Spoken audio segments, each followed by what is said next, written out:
ideolog. Trpišovský nabízí prokladě dobrou šanci, tak vezmi.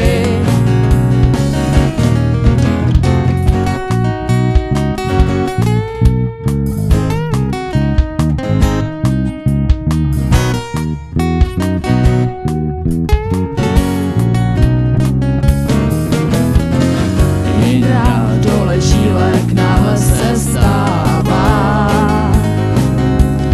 z Kotelníka šéf-redaktorem.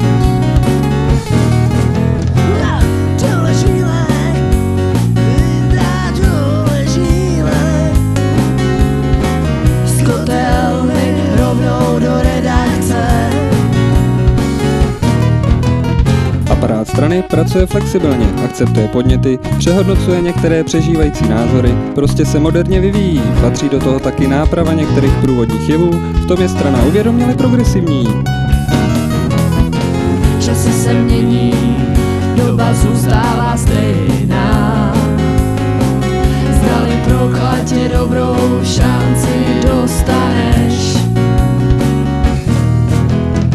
Časy se mění, doba zůstává stejná. Jen jestli prokladě dobrou